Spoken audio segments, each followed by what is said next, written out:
everybody. How are you doing? It says that we are live. I know I am, and I know my guest is Jenny. So welcome, everyone. We just speak favor over you, and nothing missing, nothing broken. Hello, And everybody. see, I hear myself somewhere. Now, there we go. Huh, I hate when that happens. You know? Yeah, she's back again. It's like, okay. And it's still like, mistake. it's like this, I guess the closed captioning is, I don't know why that is on. Hold on. Let me see if I can do this. Let's, everyone. I think I found it. Hey, Jenny, I turned it off. All right. So now I don't have that. It's like, geez, that's really irritating. You know, it's like, and it's funny because if you talk too fast, it speaks in tongues. So it does, it goes into the kingdom. You know, it's like, man, where did you get that gibberish at? Yeah. But anyway, welcome everybody. We are prospering. I am prospering. Lynn is prospering. Jenny, I just talked to you before we went live. You're prospering. And I am. So we're all prospering together. And, you know, it's a beautiful day in the neighborhood. And although Mr. Rogers, you know, it was a little bit after my time, but anyway, I liked his mojo. Hey, Martin and Heidi, how are you doing? I see Gaia and Paul are in there, Miss M, and let me just say hello to all of the moderators first, all you beautiful people, and then everyone else. By the way, Teresa, very interesting that you like Gypsy. Great band of the 70s. Right. You know, if you ever get a chance, check them out. And I have 2 of their albums still. So anyway, Teresa, you just you went up on the ranking here. So it was got the cool. Kudos. She knows the tunes. Exactly. So anyway, let's see what else. I was busy yesterday, but thank everyone for the listening last night. Got lots of responses on it. And kind of what led me to ask Jenny to come on today. And I think, Jenny, you know, there is a lot going on in the world. It's interesting, you know, in this channel here, you know, we delve into, you know, occult philosophy, comparative religions. We try to stay away from the politics and all the other rigmarole that's, hey, it's real and it's impacting.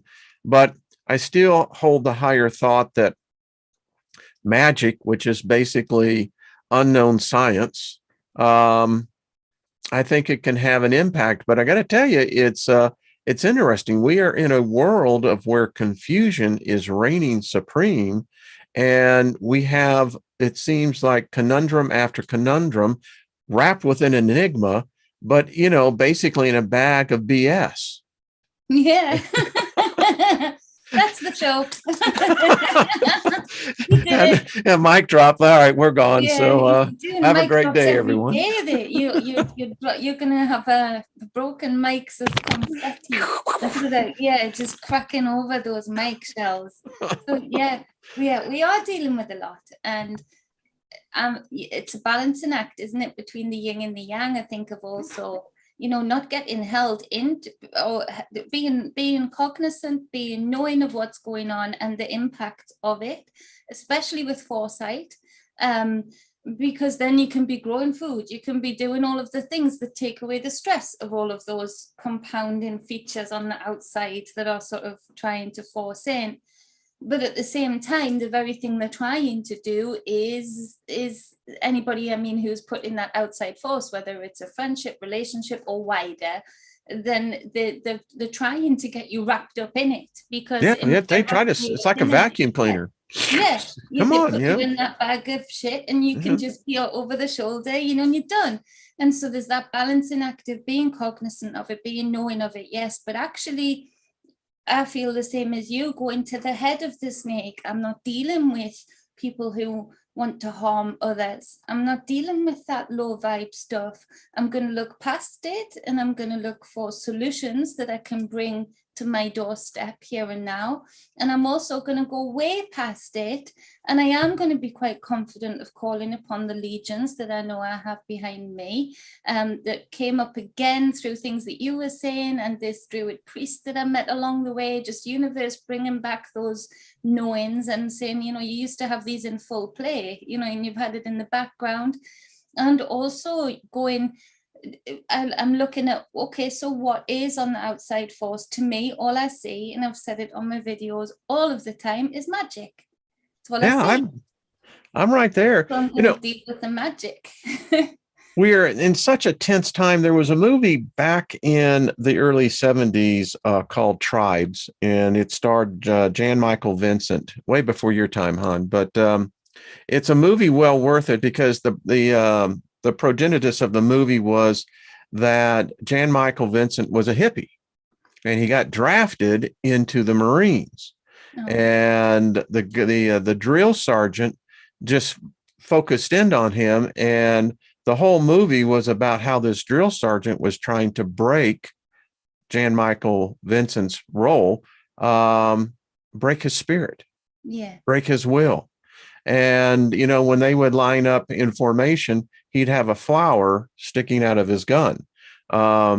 It got me to thinking, you know, what we need is the re-revolution of the flower children. My cousin was a part of that. She went to Woodstock. She was about 4 years older than I was.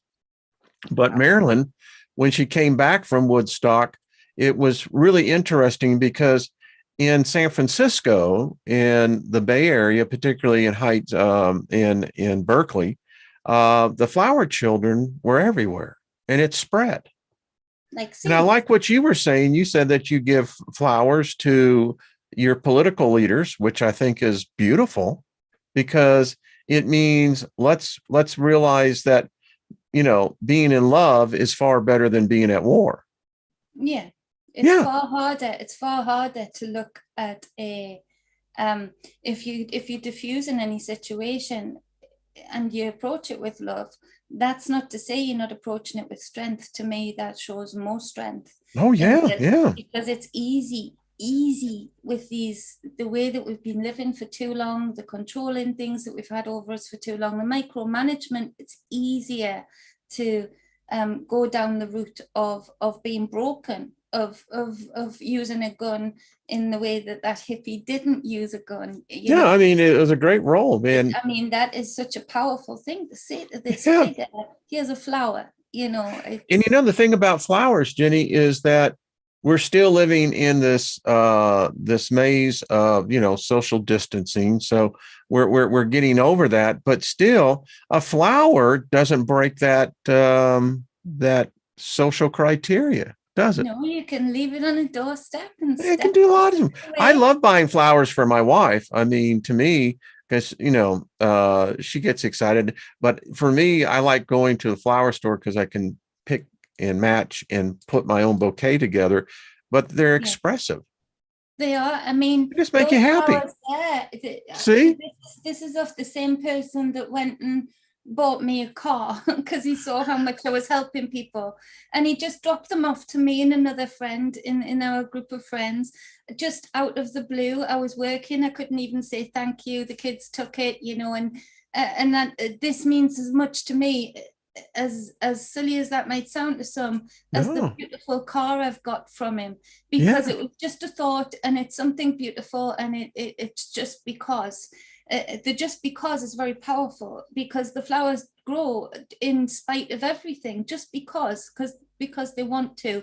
And so him, like you doing that for your wife, was a real show of just, for some reason I was on his mind that day, and the same way I've been giving out flowers, they come back, you know. And it's what the universe does. Yeah, and it is beautiful, and it is catching, and seeds are they propagate, they multiply, don't they? They blow so easily. And it fulfills their mission, because we forget as humans that there is a plant kingdom. And in a plant kingdom, there are spiritual hierarchies that are over the plant kingdom. And for a flower, for a human to appreciate the flower is the ultimate fulfillment of that flower's mission. It brought joy. Oh, you can feel it. You can feel it. And even then they go in the compost bin and the cycle continues. Yeah. And it's a really, with the fungi mission I've been on recently, I've gotten into videos where a guy really cleverly with some bracket mushrooms hooked them up to some radio type machine where all of a sudden at the frequency you could hook into, you can hear them communicating, and as they go up the tree it goes up in scale, and you can very much hear these clicks and the communication of it, and how in that field that frequency is a completely different world. They give off a completely different frequency, so they're encapsulated within a world within a world within a world, and they still manage to work with subspecies just outside of the world by living off trees, and that's another world. It's so complex but so simplistic. There's a scientist that actually has hooked up microphones to plants. Yeah. And did you see? And it's interesting because he clipped a leaf and the plant actually reacted in pain.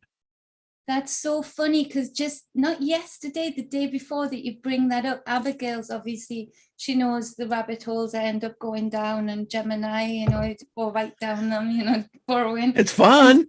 It's all good. And so she came up to me and said, "You'll not want to watch this." And actually, I didn't. When she described it, it really got to me. Where there's this experiment, but with lettuce, growing lettuce, not already taken out, harvested lettuce, and where a guy goes in and it's dramatic music and he takes scissors to one of the lettuce, and you could see with this experiment the frequency change and the fear frequency coming off the other lettuce and the pain coming off this one. Now when it went in with high frequency music and there was no scissors in sight, which obviously meant the energy field wasn't showing a threat of that man, they gave off a completely different frequency. But the same man was remembered by the lettuce that witnessed the murder. Aha, yes. But that same lettuce under the same experiment got frightened, even without the scissors, even with the happy music. Isn't that it? Let's stop on that for a second, because that implies that emotion, which is fear, is an emotion that consciousness permeates even beyond what we perceive to be basically, well, only a human can have consciousness. Because it's that lettuce hasn't got eyes, but it obviously can perceive energy fields of some sort. I can't even begin to limit it or put a label on it. I just understand it when she described it to me of from the frequencies and energies that I feel from them, I can feel when they don't want to be in that area of the garden, they want to be here. And you plant chamomile. I've just been learning this for the witch's pond I showed you ages ago that we were making, with all witchy plants that we can use. And so, that's coming on really well. And I've figured out chamomile, it's calming, but then I've read and researched, and it actually, if you put chamomile next to a stressed out plant, it's like an antidepressant to that plant. Is that right? Yeah. Now fascinating. You don't feed the chamomile to the other plants, obviously. You usually have them in pots next to each other, but just that energetic field that chamomile gives off, that gives it to us as we ingest it, it's there within its matrix anyway. Those plants, like our auras bounce off each other, obviously can intake something of each other's energy fields, not just nutrients, not just, they take in each other's electricity, even whatever it is, plasma, whatever it is, even plasma that we haven't discovered yet, maybe, as an auric field. It's magical. And when I plant tomato plants, I put chrysanthemums. I plant chrysanthemums around the tomato plants because the chrysanthemums emit a natural insect repellent that the tomato plant is sometimes very susceptible to those insects, and it's quite beautiful to see how they work. My granny called the chrysanthemums happy flowers. They were her happy flowers. They made her feel happy. They're great flowers. I love the in fact, it's triggering the smell right now, Yeah. Because you got the big ones and you got the small ones. Yeah, you know. she liked the big and bountiful. She called herself a big and bountiful lady. She liked the big and bountiful roses and I chrysanthemums. love that. Yeah. Buds. She wanted big buds. Here we are going into winter, and we've already begun to plant spring in our minds, because that is one of the best things about spring is, the abundance of seeing nature coming in full cycle. But and I think a little bit of this too shall pass, whatever's on the other end. My granny used to say to me a lot, this too shall pass. And however that passes, there is the more and more evidence of everything that we've just spoken about, of so much more, this consciousness that isn't always seen, and this ability to be within worlds, within worlds, within worlds. And therefore we have no concept. Some have some concept. I might have a little concept, you might have a little, but actually to be able to comprehend even the possibilities outside of this, within the conscious, fields that we don't even know about, because we've been living amongst conscious fields that we were we're forget, obliviously, like everything we've just spoken about with these plants. And so, the possibilities are endless. And so when we're looking forward to spring and things like that, I think it's a natural wanting to, this too shall pass. It's a way of prepping yourself for winter in general anyway. I like winter. I mean, it's cool. To me, it's if you like the snow, which I do, I love the snow, and I think it's in my heritage. I have it in the back of the wall over here, so I know where my ancestry came from. Who knows? Maybe that orb you saw earlier. Where did it come from? What do you say? It went from? It came here? Right from the bottom and hovered right over the O of polytheism, and then shot right up. Just so I knew it wasn't light, because it sort of was doing its own dance, and the energy. They have been active. Dancers. She is seeing something more and more. It's very interesting, and we're seeing all the time. There, Lynn's catching it, because we read a lot, and you catch out of the side of your peripheral vision, there's movement. Which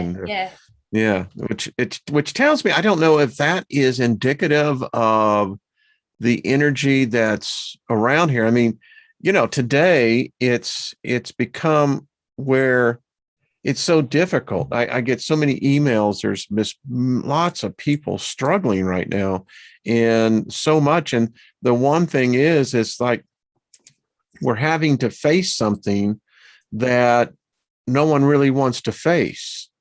And pardon? That's it. You're right. It's difficult. It is difficult, and you can't talk about it. You can't talk about it in a mature and adult, way, because, well, free speech is no longer free. I think they're charging for it. I just don't know what the price is. But so when I have been meditating here of late, and just it's interesting, because I fall into these states of consciousness where I'm tapping into this consciousness. I mean, if that's the only way I know how to express myself, is that something gave me consciousness. And I appreciate that fact. That meant something was thinking of me, and somehow or another I came to be, which it's kind of cool. I got to meet you, I mean, and others that have just uplifted, edified my journey. And it's interesting, because I was thinking about the concept of God. I heard someone last night saying, well, we need to pray to God, pray to God, pray to God. And I said, well, it's interesting, because God for me, and I was meditating this morning, and I'll tell you what the response came, because you see, I see God as myself. I see God as you. Yeah, I do. The people that I've come to dearly love and not even meet, just by the energy that you begin to form. And, next week we'll be going on 5 years of this noonday show, and a lot of people have gotten to know each other. Yeah. Oh yeah, it's been a fabulous, beautiful network. I mean, Susie Q, Gaia, everybody here, Teresa, Deborah's, Deborah's, yeah. the Davids and David's. I shouldn't have even began because now I'm going to go through everyone. But I love you all and appreciate you all, and it's a beautiful thing, very beautiful thing. And I've met some beautiful people on this end that I probably wouldn't have met if we weren't, that are of such radiance, and we probably wouldn't have, we're from such different walks of life that we probably wouldn't have met if we weren't being led down a path of darkness, let's say, and so there is the yin and the yang and everything. We've got to keep that in perspective. We really have. But the God thing, I struggle with that because to me, whatever cyclical changes are happening, you see, I try and tell people, or not tell people, aid people to look through the lenses when I'm doing readings. If they have a problem with somebody, looking through the lenses of that other person, look through the lens of the perspective that they see. They don't even have to agree with it, but it gives them armor in order to know that I'm not actually fighting you, I'm fighting you against you because you're projecting that on me. I can see why now. Things like that. But then I try and take that up to the planetary thing. And if you want to, I've always said in many of my videos, Saturn to me is a beautiful planet that gives off a beautiful frequency. And just like the divine feminine here, I see the at the higher echelons of all these energies coming from these planets have only ever been used for negative things for such a long time. So there's pain in the auric field when I look through the lens of Saturn, in the, as a body, as a consciousness of itself. Just as we would say Gaia has a consciousness of her own. There's scarring, there's pain, there's and if we are only cognizant through the lens of others that Saturn is a bad thing, father of time, and so strict, and is terrible. Yeah, it's like, well, what do you think you're doing to the frequency of that planet? Therefore, the only frequencies that are being utilized from Saturn in that as above, so below, are of a negative field because everyone's frightened of it, because it's been had its God label taken away from people in the consciousness. And then that sent me down a rabbit hole of for a long time ago, of me seeing planets having auras like us, moving through this plasma-like field and bouncing into each other and having a relationship of positive and negative with each other, as we do when our auric fields bounce into each other. Sometimes we're going to rebalance each other out. Sometimes there's going to be like big booms, and maybe that's where some of creation came from in those, but those gods are interchangeable. There's not one of them. There's planets, there's many of them. So if those planets have been created, then people, when they're saying God, must be thinking of something even above those planets. They must be reaching out to one thing, and I can't see God as one thing. I can't see it as one figure. I can't either. I can't, and I think people lose a lot of power when they just focus in on that one thing, when everything seems to be made up of a relationship of many things bouncing off each other and creating either storms or beautiful creations. And I think a lot of people in the higher echelons that have created these systems that talk about one thing, you must conform and worship or pray to one thing. That's how they've kept their power, because, there's... when were you, I don't think I had met you yet when Patrick, we were doing Talking with the Planets. And yeah, it's really interesting because that was some breakthrough awareness, contacting the planets directly with Patrick, as he was a great medium. Oh, wow.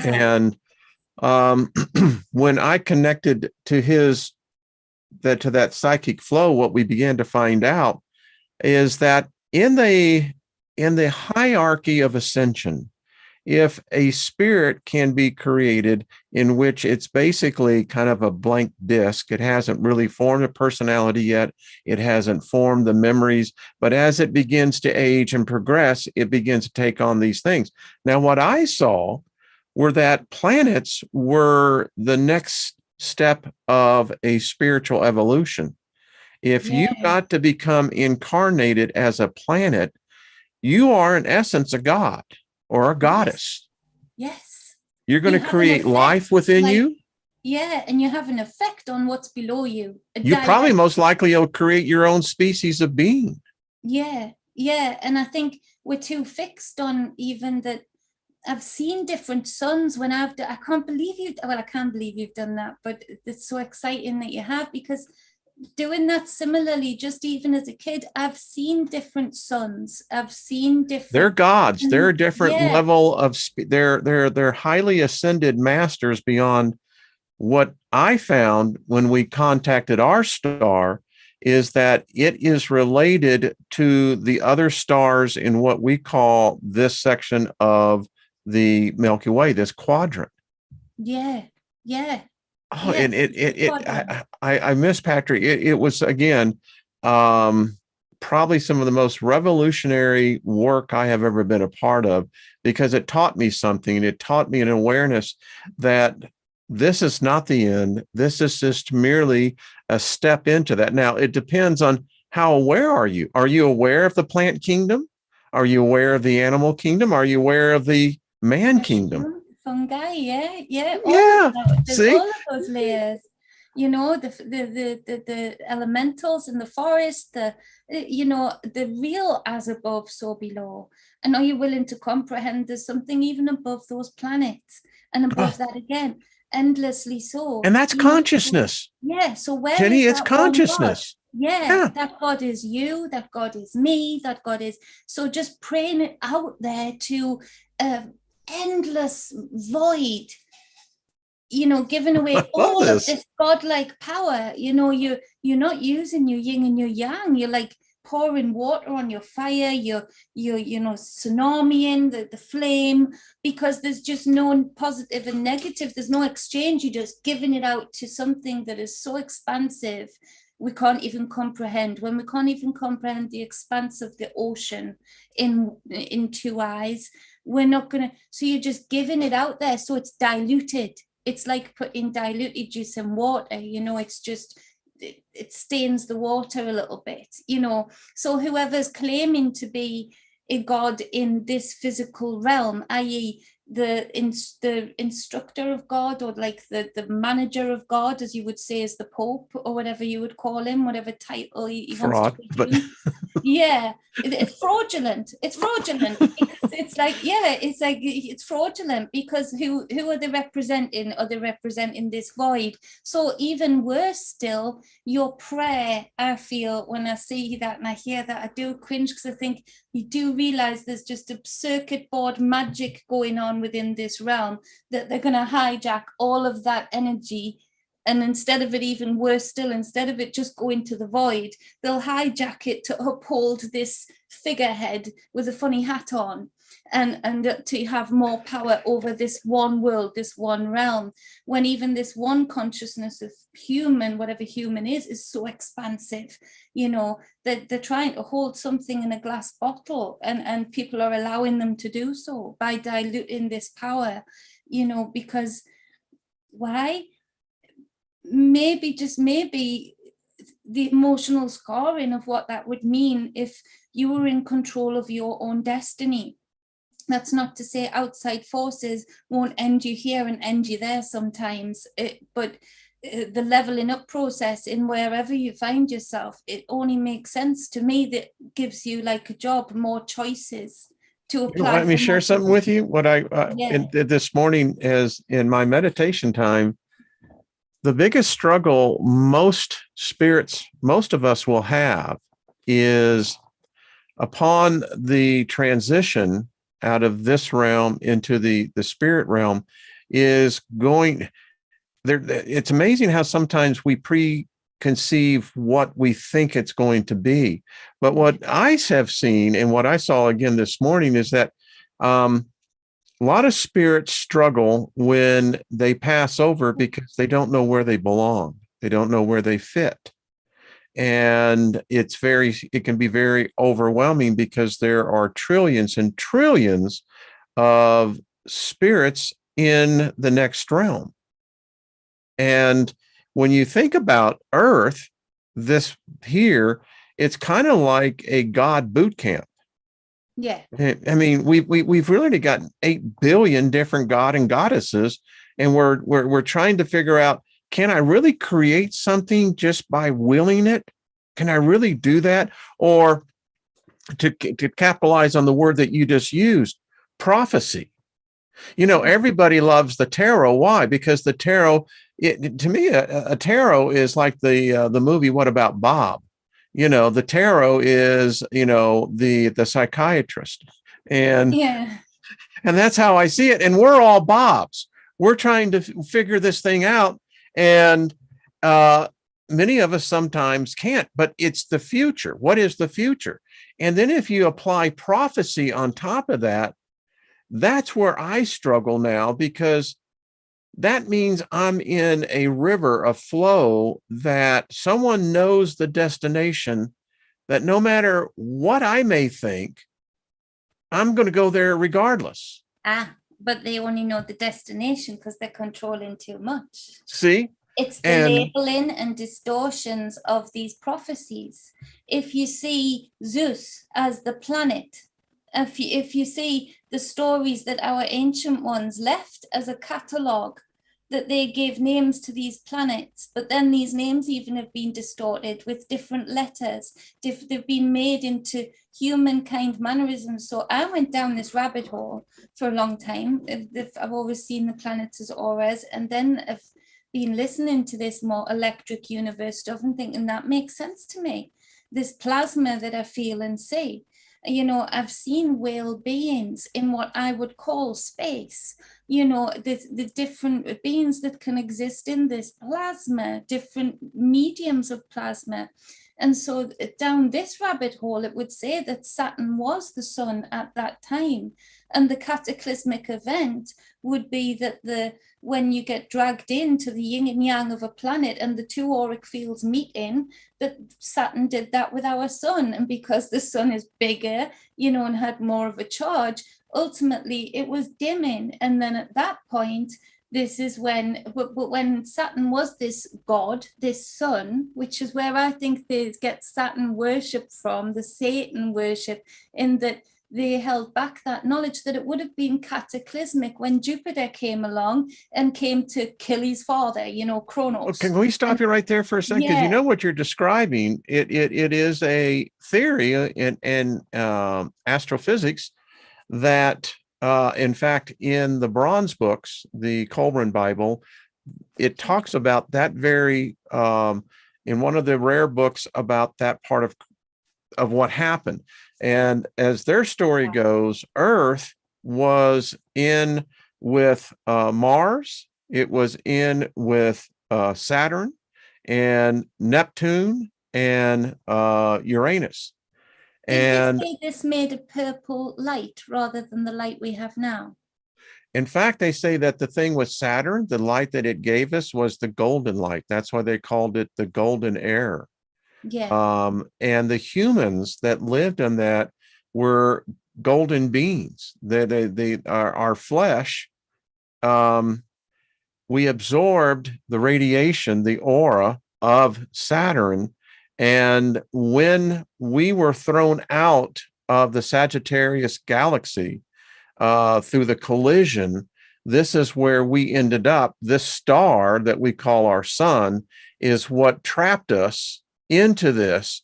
And we know this because we know at one point when it started pulling in all of the planets from that it was never lord over, that there was what we call this planetary collision, that the inner planets were slammed together and they had to bounce back out. And it was during that transition that those that used to be here, they all died because they could not tolerate this light.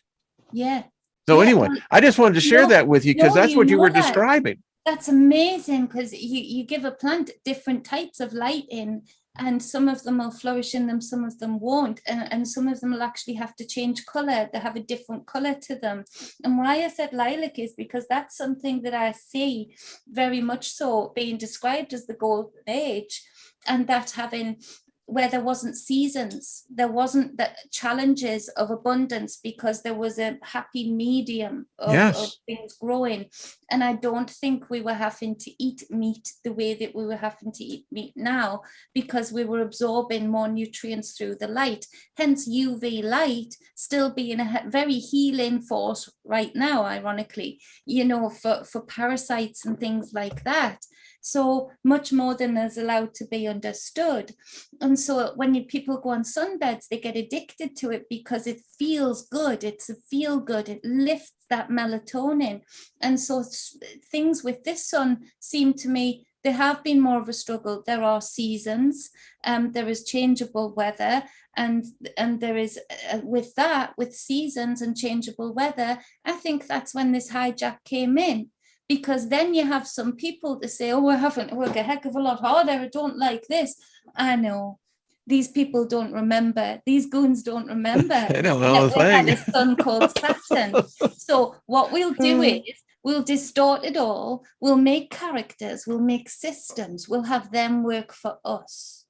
And so this is where that same circuit board of Magick is still working now.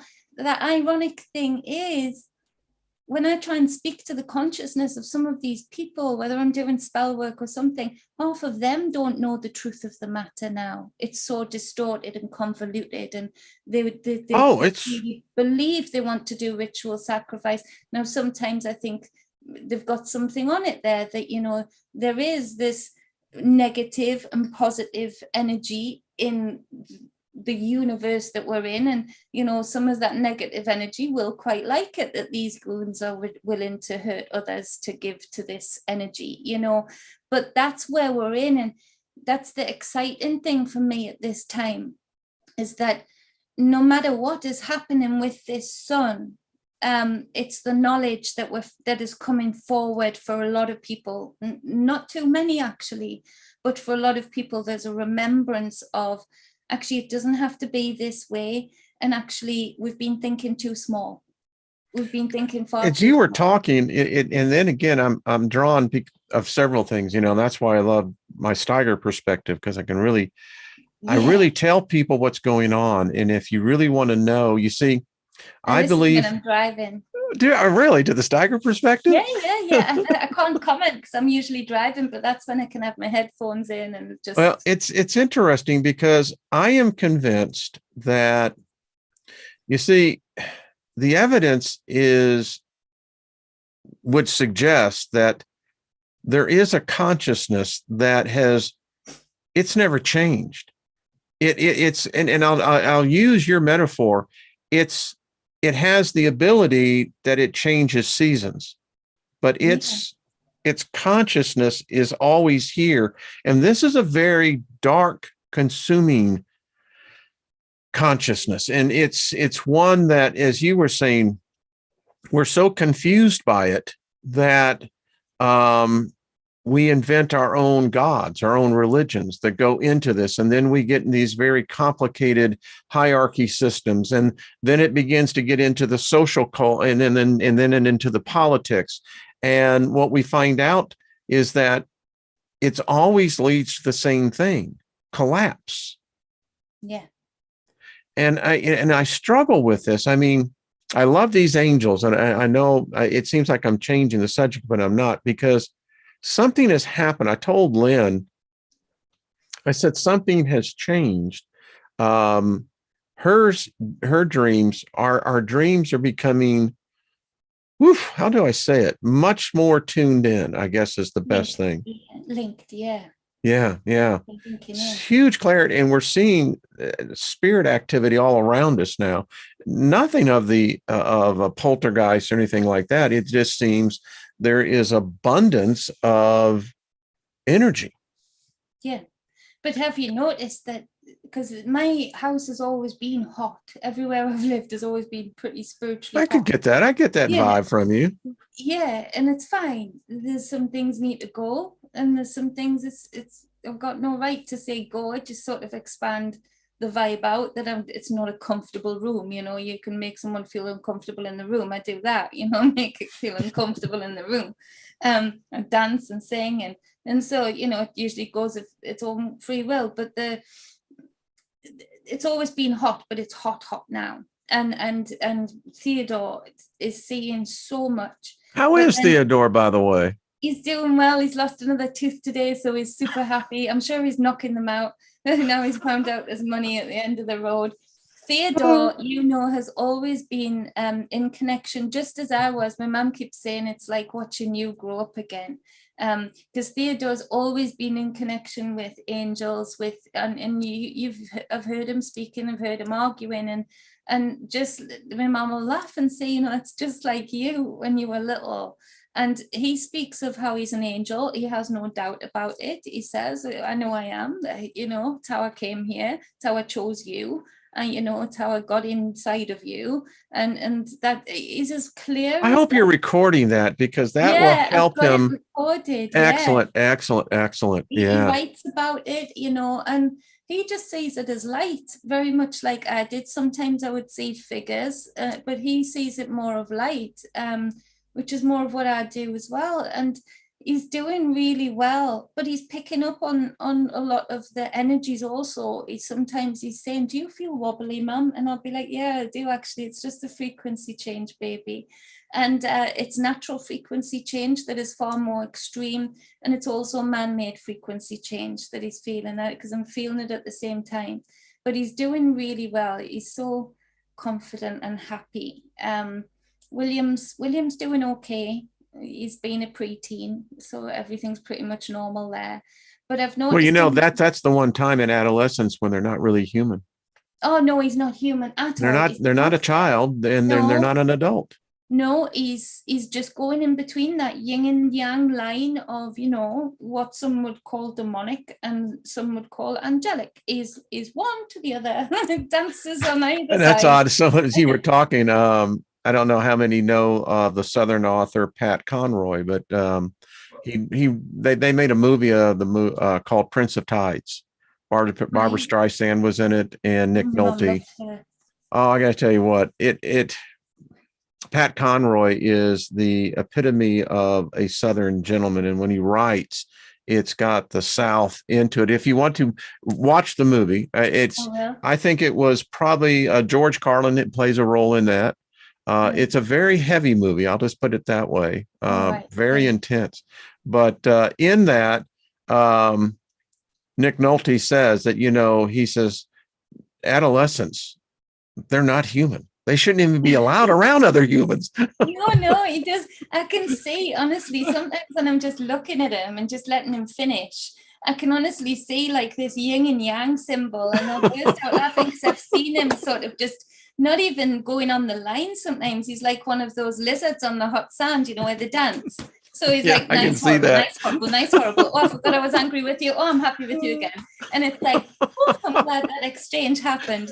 And it's gone now, you know, because he's walking away. So, you know, yeah, it's a good job he's not a 6-foot man, you know, so because I might have holes in the wall or paintings with crayon, because you would never know, honestly. And Abby's doing real well. So. How's Abigail doing these days? I was thinking about her the other day, and I don't know why. Her name popped in when I was thinking of you, and I just thought, Thank you. No, she's doing brilliant. She's a beautiful girl, but she's been making she's going to start out in business, even more so putting herself out there, but she's been making and braiding. I'll get you one at the end, these beautiful head collars out of rope, which are much safer for the horses. And she just picked it up like that. And the shape on the horses is beautiful. So she's going to start selling them. I was like, you've got excellent. You've got to. So she's doing real well with things like that. And she's back at college. So yeah, she's doing really good. Is she taking business as her major? Or?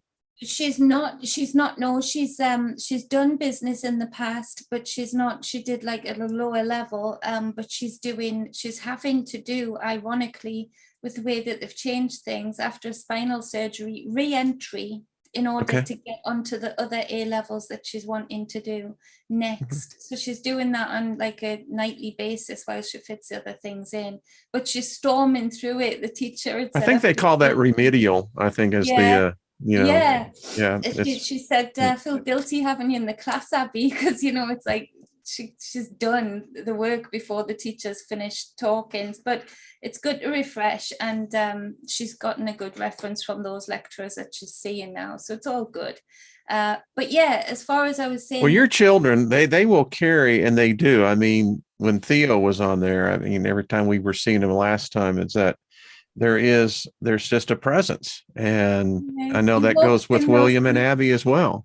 Oh yeah, he just walks in front of them for their sake, obviously, to get some of the accolade, on their behalf, so knowing they couldn't take it quite as well as him. He walks in this room that I talk to with hundreds of people, and you can just see him swagger in, he goes dressed up in a mask, and he'll go with a cowboy hat on, and now these little Viking hair, you can see him amongst these 6 foot men, like, come on, yeah, it's fine. I'm cool, dude. How are you? And I just think, yeah, you're mine. You definitely. No, I could see Theo in a cowboy hat. I mean, come on, that just brings you joy just thinking about that. Yeah. He's learned the word moonshine from somewhere. I think it's one of my mom's games that he's learned it from. He thinks it is moonshine in a bottle, like moonshine. He thinks like whiskey? No, like the moon. Okay. And so he's mentioning it a lot, and I'm like, it's not what he thinks it is. He's not saying what he. As in the southerner in me, I mean, when you mention moonshine, I lived in Tennessee for a number of years, and yeah, I mean, it's. Have you ever had moonshine? You can see people looking at him as if to say, why is this 6-year-old that looks like an angel saying these words? And I'm like, he thinks it's moonshine captured in a bottle. He doesn't think it's alcohol. And so, you drink some of it, and you can easily begin to believe that.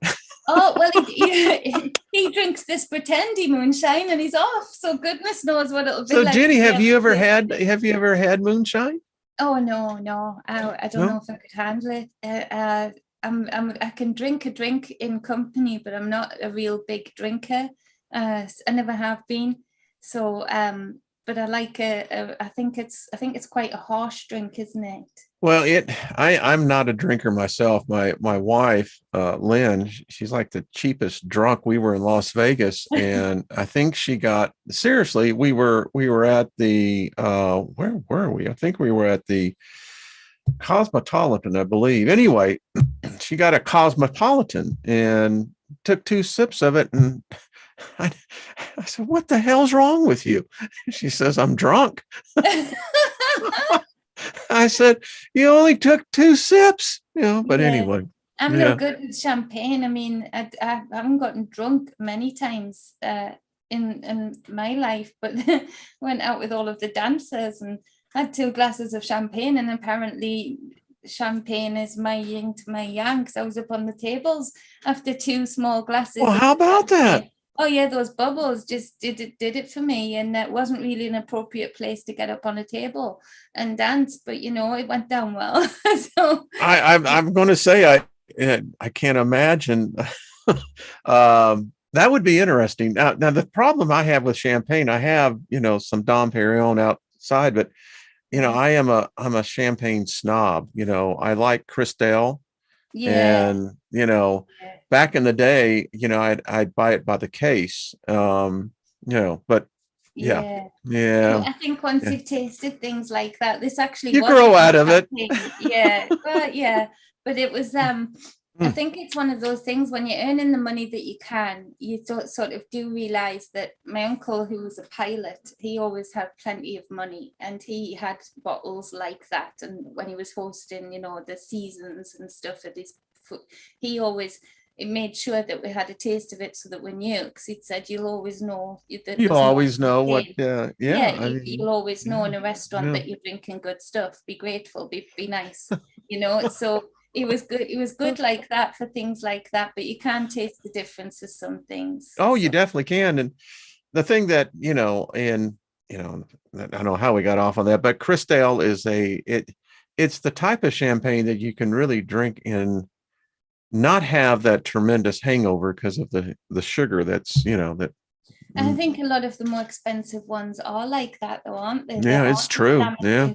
And so people don't get, and people don't want to get sloshed on them either. Maybe that's a part of it, because they cost too much. If you're just going to forget about it the next day, you want to remember it, don't you? If you've spent most time you do. I mean, I've never been a drinker, but I have known some people, and I owned a bar decades and decades and decades ago, and that pretty much convinced me,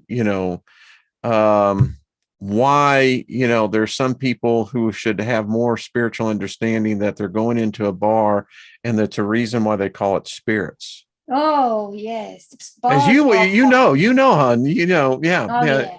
And there are just some people out there that those spirits are just, I mean, it's fresh meat to the slaughter is the way I saw it. I've seen some people literally being up on stage dancing and seeing energies whispering into a man's ear. I have no doubt of that. The next Seriously. thing, he's punching somebody. And this man was placid. He was just, and I'm having to say it to the doorman, this corner, and this man was placid, and I just thought, what a shame, because he got arrested. He was just talking with his friends, and I saw it. I glimpsed over and tried to tell it where to go, but I was dancing. You probably looked at me as if to say, I'm going to listen to you, and it just whispered in his ear.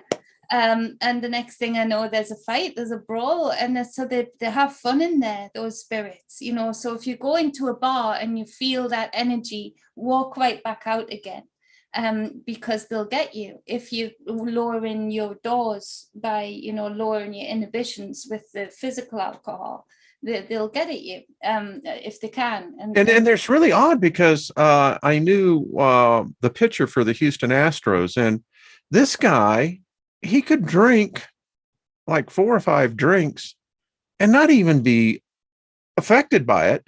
Yeah. Yeah. But you get the woman down in the end of the bar, and she has 2 drinks, and the next thing you know, you got a crying drunk on your hands. Oh, that's the worst. It is the worst. It makes me just want away screaming. Yeah, I've dropped some friends off at home and said, there you're safe, and left them behind on nights like that. Like, babysitting is far too scarce for me to be doing with this. I will cuddle you tomorrow. There's your pajamas. I love you. Goodbye.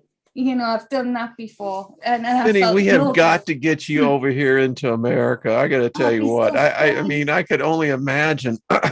It'd be so fun. We're going to get together. I mean, everything changes. The pendulum can only stay static so long in one direction. Look how quickly this has changed. From 2 years ago, I was putting out readings to say, watch out, this is coming, this is coming, this is coming. And everybody is like, yeah, right, okay. And then look how, the world has stopped. Everybody's doing different things now. There's been new rituals taken up. So look how quick that changed. So in the dualistic perspective of things, look how quick it can change again in the other swing of the pendulum. Just my hypothesis, Jenny, and this is where I think these angels, just by giving them recognition, speaking their names, I think it's activated for this group, this tribe. They're doing a lot of great things. Oh, yeah, totally. I've been making some T-shirt lines with the sigils on, and I want some of that black tea that you put together. The which one? The black tea. Oh yeah, and I've been doing that I've been foraging, making the blackberry tea. See? Yeah, blackberry. Yeah, it sounds delicious.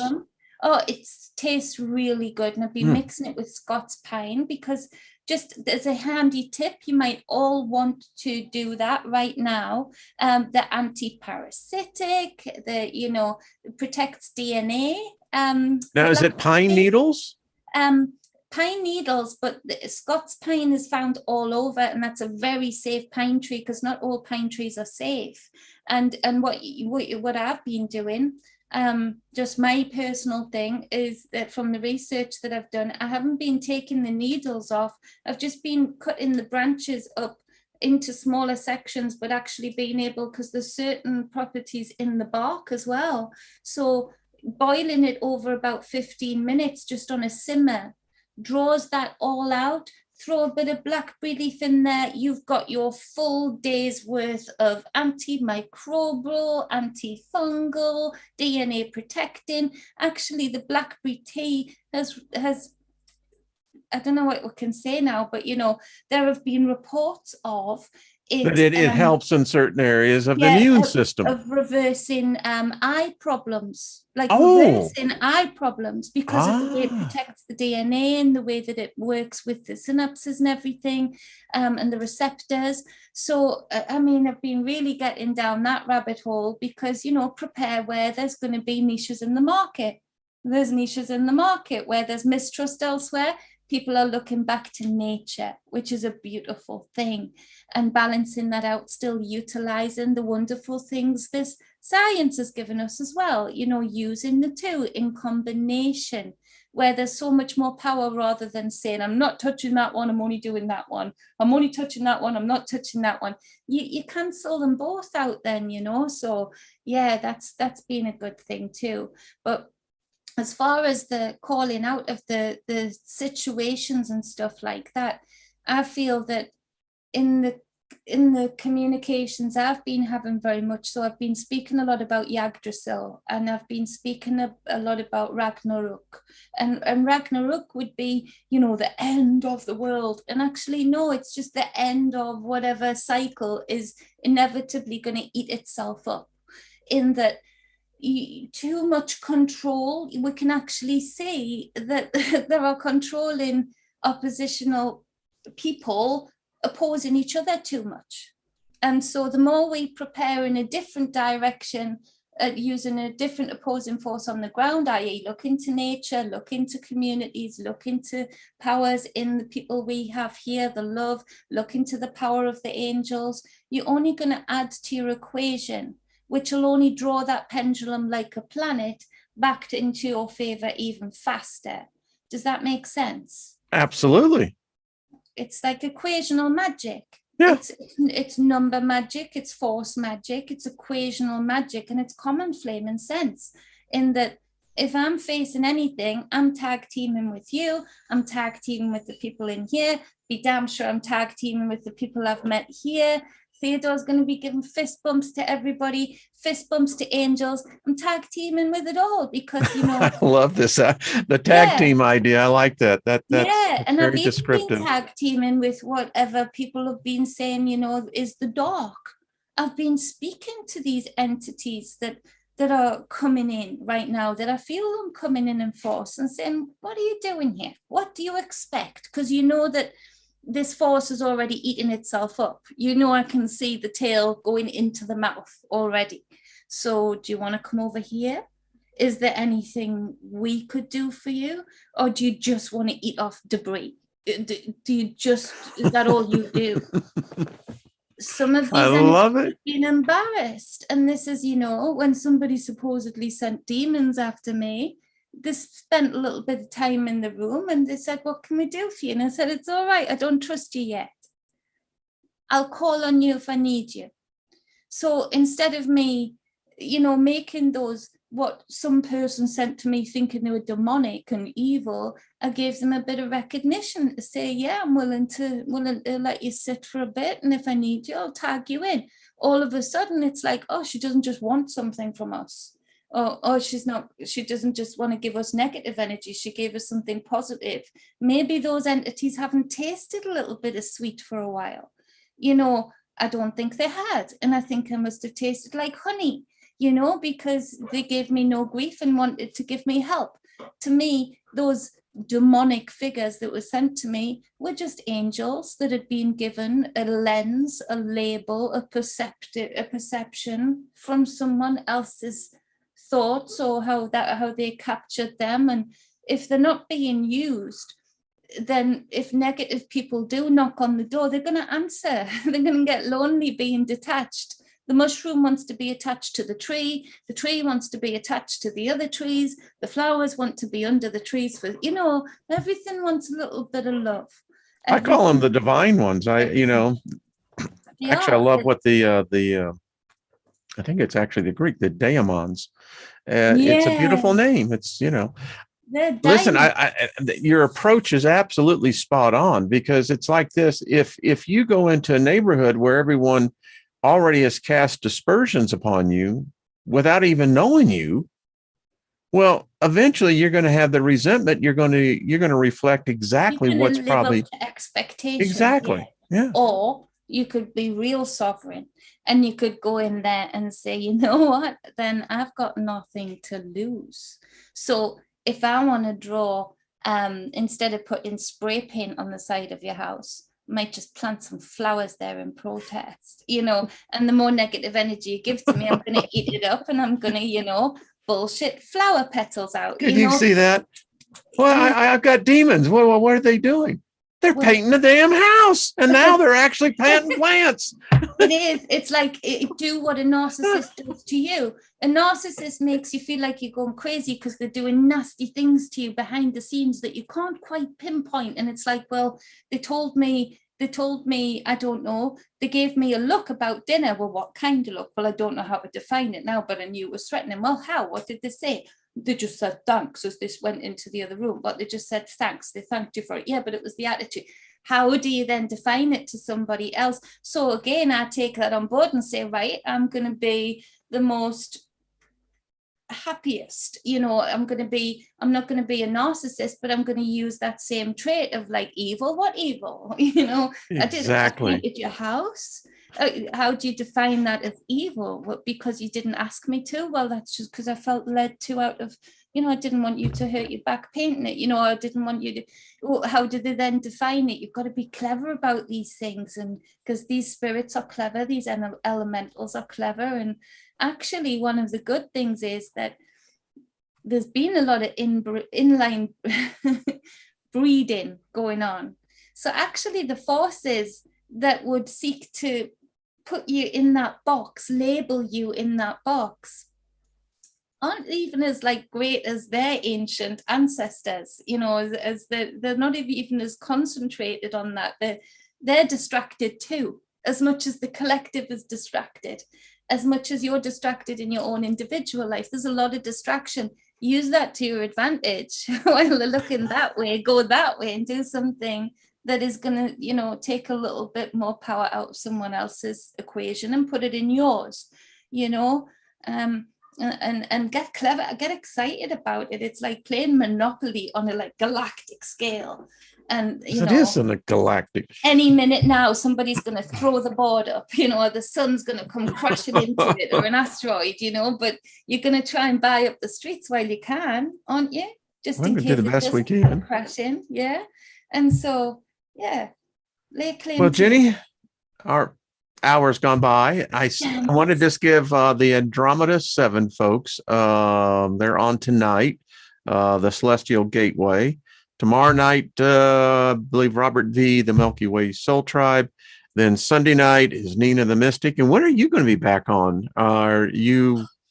I need to make a regular time. I've spoken to the boys about this. So there's things stuck up on the fridge right now with stickers. And I'm working out when that time will be good for me to say, right, I'm going to be on such and such a day at such and such a time. Right now, it's still a such and such of such and such. But I'm calling those things that be not as though they are. Yeah, I'm working on it. I am, and I'm going to get that regular time. I believe that I need to do that. I've been pushed to do that. So I know that there's something there for me to get it done, kind of. Well, I put your link in anyway. Thank you. Yeah, I'm always putting stuff up. I put something up just subscribe. Yeah, go and subscribe. Good gracious. It's like pulling teeth. No, it's not. Not off here. It's like pulling teeth from the beloved tube. But this is something just before people go, like Abigail's snake. She gave us the skin again just yesterday, and you can see the imprints. Oh no, the camera's there, of the eyes perfectly, and the mouth, and she's grown from this size of having it to this size. Now, did she find that? Yeah, it's just in a tank. She just gives it to us, and so I use this in spells. It's real. I love that. I put it in little jars, and it's real powerful because she comes out brighter each time she sheds. She'll go into a dull season, she doesn't want to be touched at that time. All of the other times she's very friendly with Abby. I like looking at her, and I like touching the skin, but I appreciate her from about this far. But she and then when she comes off with this, she gifts this to me, and she's bright, she's vibrant. I'll get Abby to bring her on the next time I'm on. She's beautiful. Okay.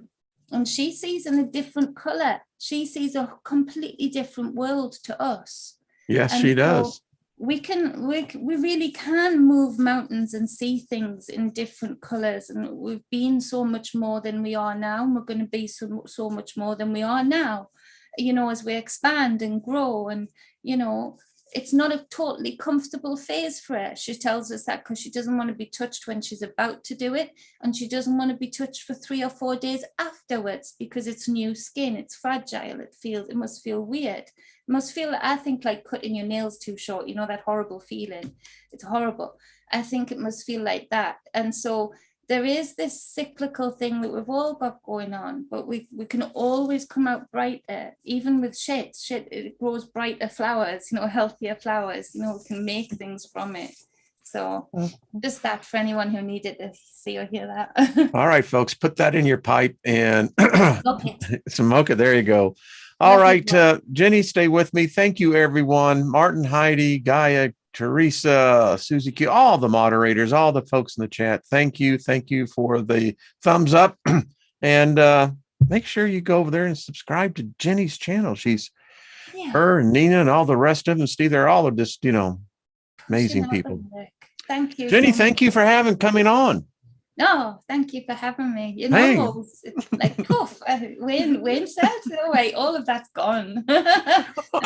I tell you, this has been an uplifting hour plus, and it just, I